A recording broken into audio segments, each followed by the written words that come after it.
Yes, my Bandofla family, it's been a while since we've been in the studio, so sincere apologies, but we are back with you for another episode 47 to be precise.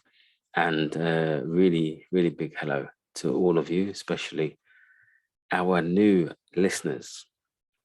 I'm going to start off with an apology, first of all, because we've just had the UK local elections, and Bandofla ran a poll on our Twitter page, and thousands of you voted, which was wonderful to see.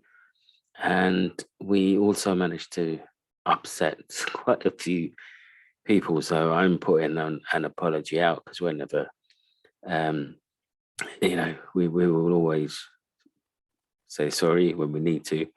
And I know that we should have worded the poll in a way so that voters in Scotland and Wales could have reflected their thoughts on the local elections. So sorry about that, people in Scotland and Wales.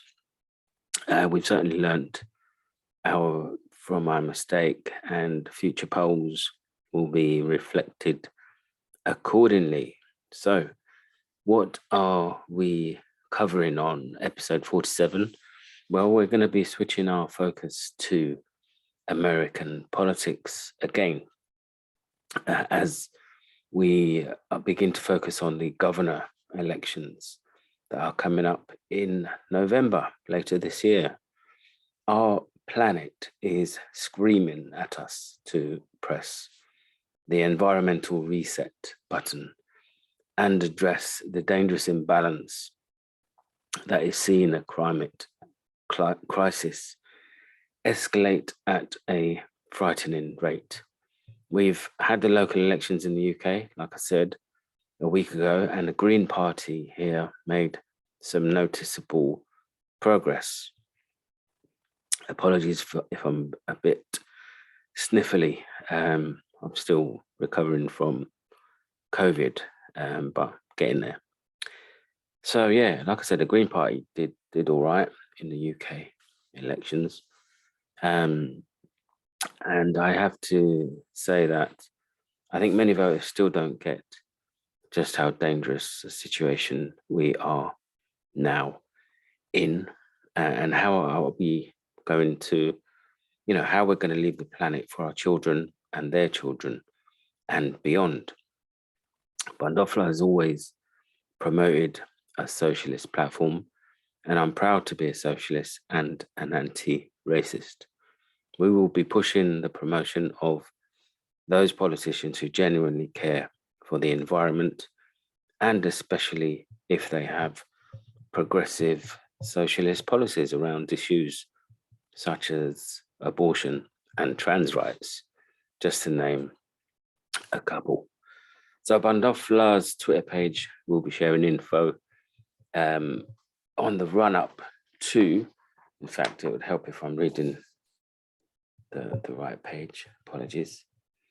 So again, getting back to the green agenda, just to back this up, we've lined up an exclusive interview with the Texan Green Party governor candidate, who is Delilah Barrios. And we'll be talking to Delilah in the future weeks and covering the issues that matter to the Texan people. She is passionate about healthcare and environmental justice, and we will cover this and lots more. So keeping with the international theme, I'm going to touch on the subject of toilets in Cyprus schools, in Cypriot schools. Now, I can't really comment on how public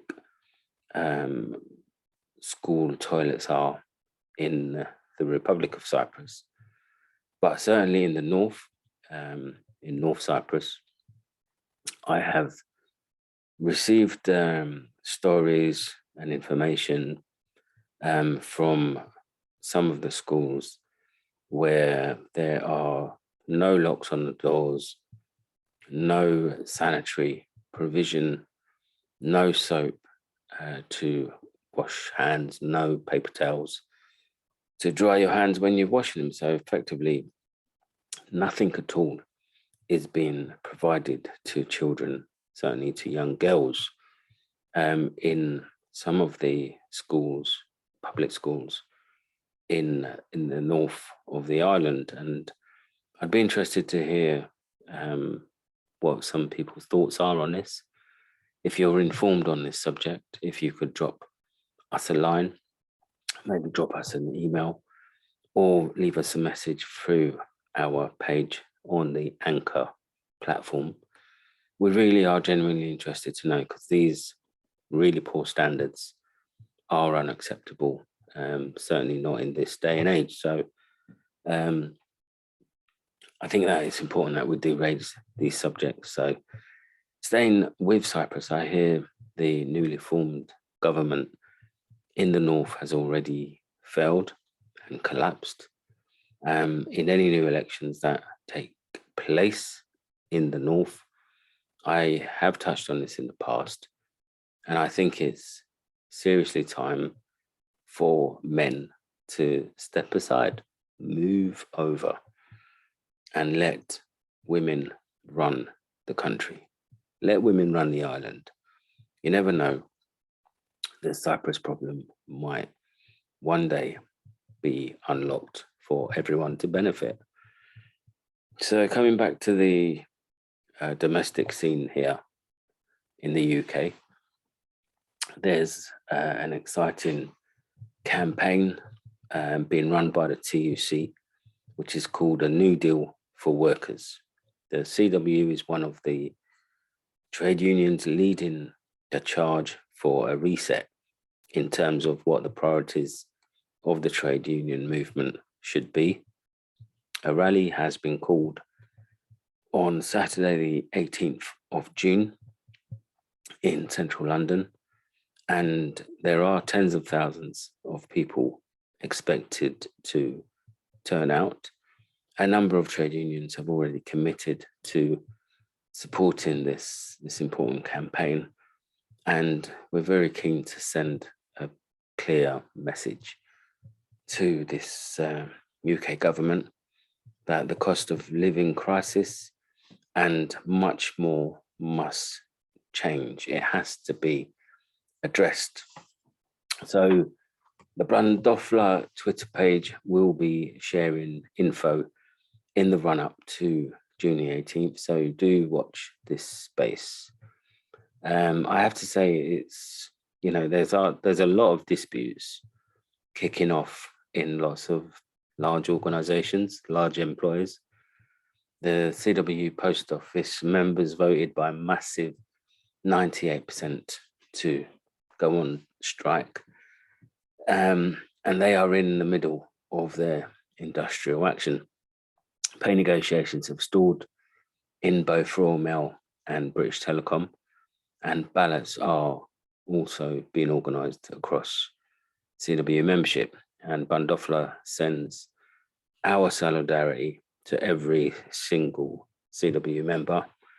And we urge the members there to deliver a massive yes vote in the forthcoming ballots.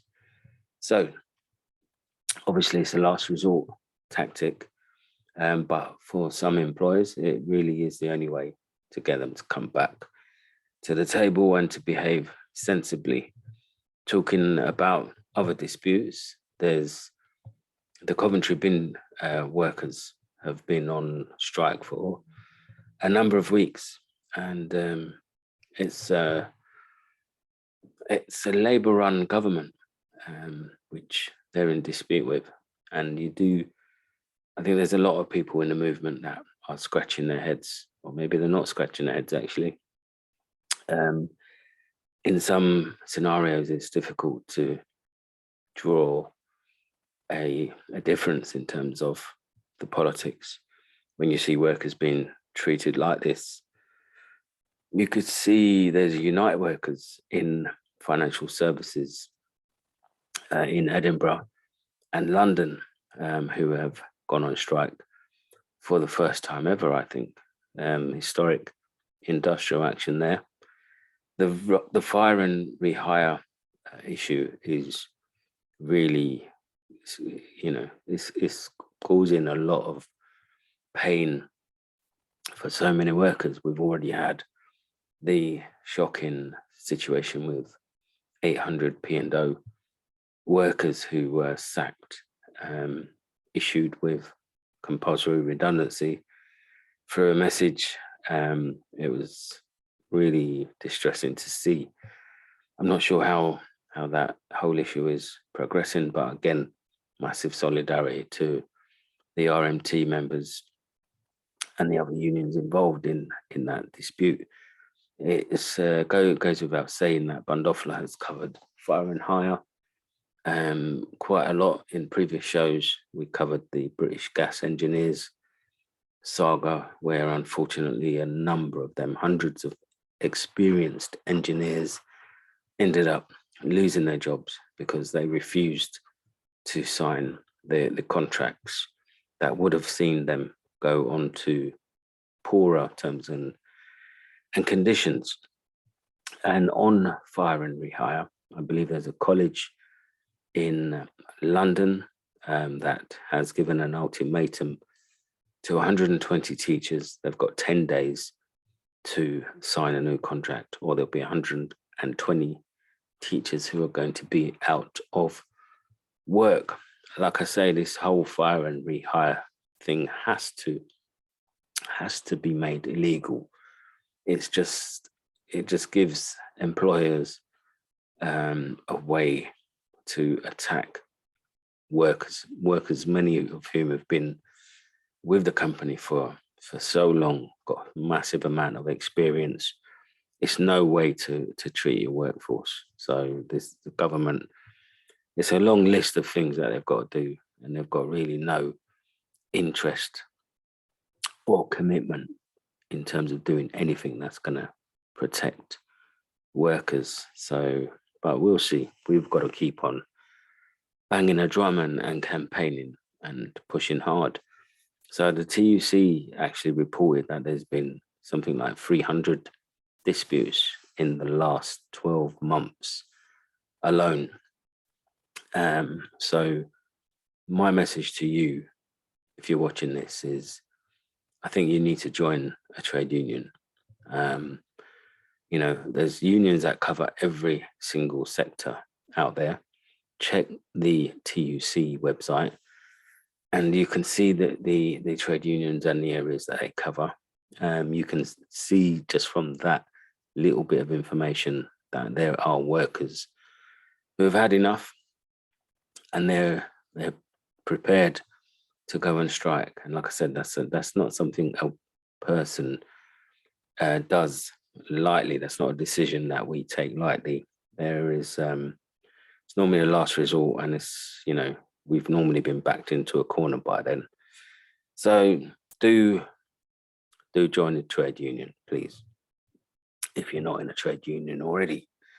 So Bandofla makes the point regularly, for regular listeners will know. We do remind you what an awful Prime Minister Boris Johnson is. Our American listeners will always chuckle when we say his name, because Johnson is slang for exactly. Across the pond, Johnson is dick, basically. Never forget that we have a Prime Minister who broke the law. The list of failings of this government is very well documented on this show and across the internet. You look at Novara Media, Byline Times, Peter Stefanovic, platforms that aren't scared to call out just how awful this government is. So we will always call him out, and the Tories. We'll call the Tories out for their policies which seek to divide and rule, pitching even the working class against each other. Now, we touched on the elections. it was good to see the Tories get a bit of a caning. I think they lost about 500 councillors. I think that was a figure I saw. If I've got that wrong, maybe someone will point out the right number. So 500 fewer councillors. The big winners were the Liberal Democrats. Labour did well, especially in London. Like I said, the Green Party picked up seats. And there was a few independents who also did okay. I'll never tire of telling listeners how crap our government is.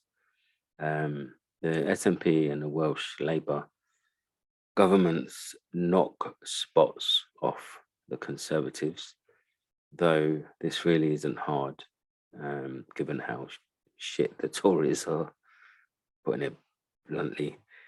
Going on some of the policies again, we've seen the offshore immigration policy that Boris has actually announced the day that we're recording this, that the first 50 asylum seekers are going to be sent to Rwanda. I'm really hoping that there's some kind of a legal challenge to this, because I'm sure that legally there's something that can be done. So we need to watch that space. But that's an awful policy on immigration. But the government is keen to pander to the far right. And this is the exact type of policy that is going to see people on the right, far right, who are going to be really happy to hear these types of decisions being made by the Conservatives. Even though you look at the cost of living crisis in the United Kingdom, and we've been saying this for months, that people are having to make difficult decisions about heating and eating. We've heard the story of Elsie, 77 years old, who now goes on to the London buses during the day because she can't afford to heat her home. Her energy bill, her heating bills have gone up from, I think, £18 to over £70 a month. Or was it a week? I can't remember. And she's living on a state pension. And, you just wonder how people like Elsie are going to be able to survive. So, okay, we're going to go, we're coming towards the end of the show. Is episode 47 is going to be a quick one. I just wanted to touch base with our listeners. I have to eat a little bit of humble pie because the North London derby took place a couple of days ago. And even though Arsenal are still in the driving seat, North London derby, for people who don't know football, is one of the biggest games in the Premiership calendar. And Spurs ran out 3-0, convincing winners, I have to say. Let's be fair. So you're not going to hear me very often give you credit, Tottenham fans, but yeah, you definitely played better, even though we had a man sent off. So, but it'll be interesting to see who gets that fourth spot, which might become clearer in the next few days. Who knows? Here on Bandofla, we also wanted to have a moment of reflection.